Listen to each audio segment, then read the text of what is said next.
Hello everyone, welcome back to Illume Science. चलिए आगे बढ़ते हैं। क्लास नंबर 230 नर्वस सिस्टम को कंटिन्यू करेंगे। इससे पहले वीडियो में हम लोग ने लेक्चर 6 देखा था नर्व कंडक्शन का, जिसमें हमने एक्शन पोटेंशियल की बात की थी। इस पार्ट में हम लोग एक्शन पोटेंशियल से रिलेटेड कुछ और टर्म्स यहाँ पर स्टडी करेंगे। चलिए फिर शुरुआत करते हैं हम लोग। सबसे पहले हम देखेंगे टाइप्स ऑफ कंडक्शन। देखो, ये वीडियो देखने से पहले आप इसका जो फर्स्ट पार्ट यानी एक्शन पोटेंशियल वाला वीडियो है वो देखो, तभी आपको ये वीडियो अच्छे से समझ में आएगा। टाइप्स ऑफ कंडक्शन यानी जो हमने लास्ट वीडियो में प्रोपगेशन की बात की थी, वो दो टाइप के होते हैं। The first type is continuous conduction और the second type is saltatory conduction. Difference देखें अगर हम लोग, देखो कंटिन्यूअस कंडक्शन का मतलब क्या है कि जैसे अब आपके सामने यहाँ पर दिस इज एक्सॉन का मेम्ब्रेन, ये एक्सॉन मेम्ब्रेन है। अब इस एक्सॉन मेम्ब्रेन में हर जगह पे थ्रू आउट दी सरफेस क्या प्रेजेंट है? Sodium potassium channels. अब यहाँ पर हर जगह पे सोडियम पोटेशियम चैनल्स के प्रेजेंस होने की वजह से यहाँ पे हर पॉइंट पे चैनल्स की ओपनिंग होगी। जैसे अब यहाँ पे अगर सोडियम चैनल है तो ये सोडियम चैनल ओपन होंगे, सोडियम एंटर करेगा। यहाँ पे सोडियम चैनल ओपन होंगे, सोडियम एंटर करेगा। तो throughout the membrane, throughout the axon membrane जो है वहां पर एक्शन पोटेंशियल जनरेट होता रहेगा because of opening of adjacent sodium plus ions, जैसा हमने लास्ट वीडियो में देखा था। ये तभी पॉसिबल है जब आपके एक्सॉन्स पे माइलिन शीथ प्रेजेंट नहीं हो। और मसल्स में ध्यान रखना है, मसल्स में जो है सिर्फ कंटिन्यूअस टाइप ऑफ कंडक्शन ही होता है, और अनमाइलिनेटेड एक्सॉन्स यानी ऐसे एक्सॉन्स जिन पे माइलिन शीथ प्रेजेंट नहीं होती। माइलिन शीथ जैसा हमने पढ़ा था कि माइलिन शीथ एक्सॉन के ऊपर एक इंसुलेटिंग लेयर बनाती है। तो जब उसके ऊपर इंसुलेटिंग लेयर है तो वहां पर जो है सीधा सोडियम और पोटेशियम एंट्री और एग्जिट नहीं कर सकते एक्सॉन से। इसलिए जहां जहां पे माइलिन शीथ प्रेजेंट होगी वहां पर एक्शन पोटेंशियल जनरेट नहीं हो सकता। बट अनमाइलिनेटेड एक्सॉन्स हैं, उनमें माइलिन शीथ नहीं है, तो कंटिन्यूअस टाइप ऑफ कंडक्शन वहां पर रहेगा। Step by step depolarization and repolarization of each adjacent segment of plasma membrane. Plasma membrane के पास के जो सेगमेंट्स हैं उनका step by step depolarization repolarization वापस डीपोलराइजेशन रिपोलराइजेशन होता रहेगा। उसे आप कहते हो कंटिन्यूअस कंडक्शन। सॉल्टेटरी कंडक्शन की अगर मैं बात करूं तो अब इस फिगर में देखो, ये है एक माइलिनेटेड एक्सॉन और यहाँ पर ये दिख रहा है आपको, ये माइलिन शीथ है, ठीक है। यहाँ पे माइलिन शीथ है। अब दो माइलिन शीथ के बीच का जो ये है, ये पार्ट जहाँ पे माइलिन शीथ प्रेजेंट नहीं है, इसको हम क्या कहते हैं? इसको हम कहते हैं नोड ऑफ रेनवियर। अब नोड ऑफ रेनवियर जहां पर प्रेजेंट है यानी वहां पर माइलिन शीथ नहीं है, और अगर यहाँ माइलिन शीथ नहीं है तो केवल इसी पॉइंट से ही सोडियम जो है अंदर एंटर कर सकता है और इसी पॉइंट से ही पोटेशियम केवल बाहर एग्जिट कर सकता है। यहां से यानी यहां से लेकर यहां तक जहां जहां पे पूरा माइलिन प्रेजेंट है वहां पे किसी तरह की एग्जिट या एंट्री पॉसिबल नहीं है, यानी यहां पर एक्शन पोटेंशियल जनरेट नहीं होगा। एक्शन पोटेंशियल केवल जनरेट होगा कहां पर? जहां पर प्रेजेंट है नोड्स ऑफ रेनवियर, यानी ये होता है हमेशा माइलिनेटेड एक्सॉन्स में, क्योंकि और उसी पार्ट पर जहां पर माइलिन शीथ एब्सेंट है यानी नोड्स ऑफ रेनवियर में। इसमें कुछ ऐसा लगता है जैसे एक्शन पोटेंशियल लीप कर रहा है एक नोड ऑफ रेनवियर से दूसरे नोड ऑफ रेनवियर पे, यानी कि यहाँ पे आया एक्शन पोटेंशियल, फिर वापस नेक्स्ट यहाँ पर, फिर वापस नेक्स्ट यहाँ पर। तो ऐसा लगता है जैसे एक्शन पोटेंशियल लीप कर रहा है, जंप कर रहा है from one node to the other node. और इसको सॉल्टेटरी कंडक्शन हमने इसलिए बोला बिकॉज सॉल्टेटरी का मूवमेंट, सॉल्टेटरी का मीनिंग ही होता है टू जंप। कैंगरूज देखा होगा आपने, कैंगरू मूवमेंट करता है तो कैसे वॉक करता है कैंगरू? एक पॉइंट से दूसरे पॉइंट पे जंप करता हुआ मूव करता है, तो उसको हम कहते हैं सॉल्टेटरी मूवमेंट और इसको हम कहते हैं सॉल्टेटरी कंडक्शन। तो ये इसलिए ऐसा नाम इसका रखा गया। और saltatory conduction is much faster as compared to continuous conduction.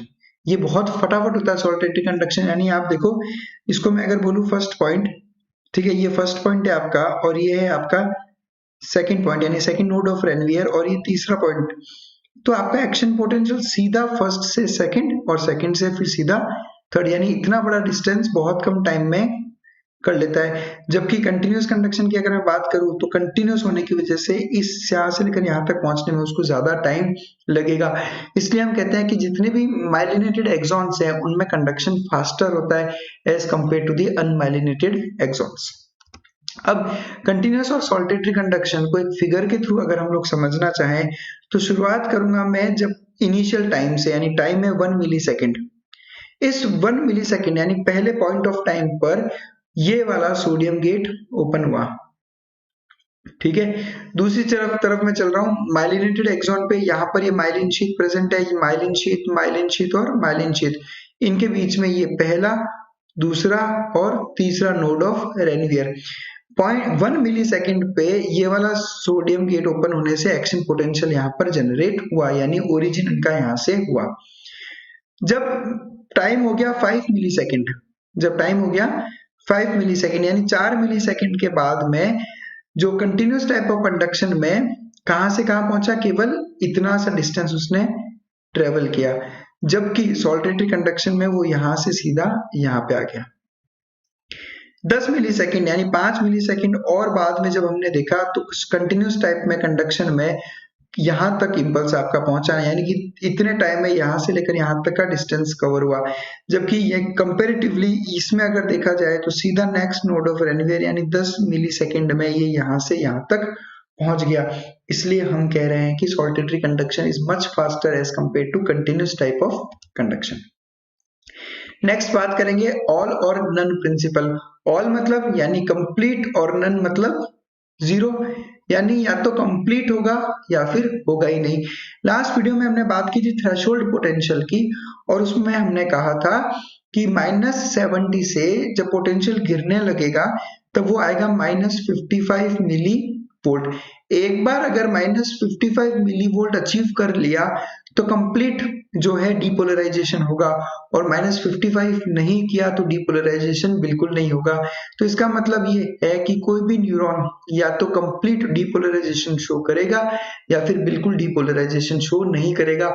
इन दो ऑप्शंस के अलावा कुछ भी नहीं होता। कभी आप ये नहीं सुनोगे या पढ़ोगे कि आधा डीपोलराइज हुआ आधा डीपोलराइज नहीं हुआ, ऐसे नहीं होगा। या तो कंप्लीट डीपोलराइजेशन होगा या बिल्कुल डीपोलराइजेशन नहीं होता। थ्रेशोल्ड पोटेंशियल आपको याद होगा -55 मिलीवोल्ट की बात की थी। अब एक ऐसा स्टिमुलस जो सब थ्रेशोल्ड हो मतलब थ्रेशोल्ड से कम मतलब कि -55 -56 से -70 मिलीवोल्ट। अगर आपका स्टिमुलस ऐसा है कि वो आपका जो थ्रेशोल्ड है, जो आपका पोटेंशियल है वो -56 टू -70 तक ही ले जा पा रहा है, तब आप उसको कहोगे सब थ्रेशोल्ड स्टिमुलस। और जब भी सब थ्रेशोल्ड स्टिमुलस होगा तब जो है एक्शन पोटेंशियल जनरेट नहीं होगा। इस फिगर में देखो, इस फिगर में यहाँ पर थ्रेशोल्ड का एक्साइटेशन बता रखा है मैंने कि एक्साइटेशन का थ्रेशोल्ड -55 है। जब तक ये -55 नहीं पहुंचेगा तब तक एक्शन पोटेंशियल जनरेट नहीं होगा, और एक बार अगर ये -55 अचीव कर गया तो एक्शन पोटेंशियल सीधा शूट अप करके पीक पे पहुंचेगा और फिर वापस वो रिपोलराइज भी होगा। तो सब थ्रेशोल्ड स्टिमुलस होगा तो एक्शन पोटेंशियल जनरेट नहीं होगा। अब यही स्टिमुलस अगर सुप्रा थ्रेशोल्ड हो यानी थ्रेशोल्ड से ज्यादा यानी -55 से ऊपर की तरफ यानी -50 -45 इस वाली रेंज में अगर ये गया, इसका मतलब एक्शन पोटेंशियल कंप्लीट जनरेट होगा, अदरवाइज जनरेट नहीं होगा। इसी प्रिंसिपल को हम कहते हैं ऑल और नन प्रिंसिपल। नेक्स्ट बात करता हूं रिफ्रैक्टरी पीरियड की। देखो रिफ्रैक्टरी पीरियड वो टाइम है जिस टाइम पे अगर मैं स्टिमुलस प्रोवाइड करूं तो नया एक्शन पोटेंशियल जनरेट नहीं होगा। नॉर्मली क्या होता है, जब मैं स्टिमुलस देता हूं तब एक्शन पोटेंशियल जनरेट होता है, बट वो टाइम जब मैं स्टिमुलस दे रहा हूं बट एक्शन पोटेंशियल जनरेट नहीं हो रहा, उसको हम कहते हैं रिफ्रैक्टरी पीरियड।